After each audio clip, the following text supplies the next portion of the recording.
Hello and welcome to my channel. Today's topic is on Web 2.0 versus Web 3.0. In this video, we will be exploring the key differences between the two and how they are changing the way we interact with the internet. Let's begin by looking at Web 2.0. Web 2.0 refers to the second generation of the World Wide Web, which was characterized by the emergence of social media platforms and other user-generated content. Web 2.0 enabled people to interact with the internet in a more dynamic and collaborative way, with features such as blogs, wikis, and online forums. However, Web 2.0 also brought with it a centralized model of the internet, where a few large corporations such as Google, Facebook, and Amazon dominated the online space. These companies had significant control over users' data and could use it for targeted advertising and other purposes. Now let's move on to Web 3.0.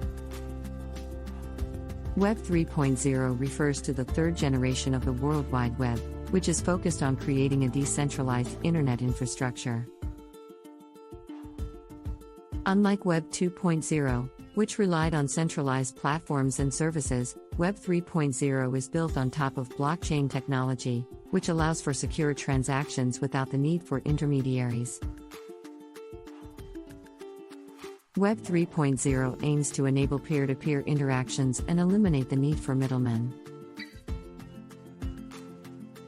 With Web 3.0, users can own their data and control their online identity, and developers can build decentralized applications, dApps, that run on distributed networks.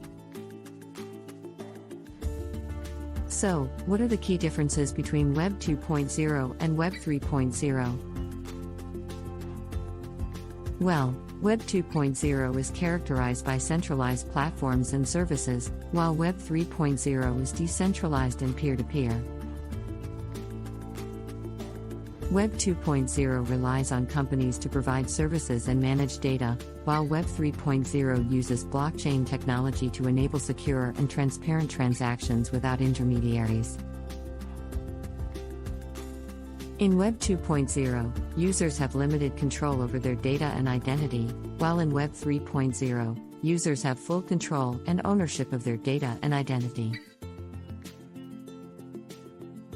Additionally, Web 3.0 enables the development of decentralized applications, which can be used for a wide range of purposes, including decentralized finance, DeFi, non-fungible tokens, NFTs.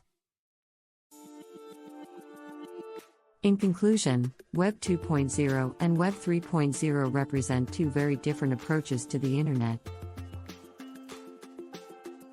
While Web 2.0 has brought significant benefits in terms of user-generated content and online collaboration, it has also resulted in a centralized model of the internet. Web 3.0, on the other hand, aims to create a more decentralized and peer-to-peer internet infrastructure, where users have full control over their data and identity. With the rise of blockchain technology and decentralized applications, Web 3.0 has the potential to transform the internet as we know it and create a more open, secure digital world. If you like this video, do like, share and subscribe to it. Thank you.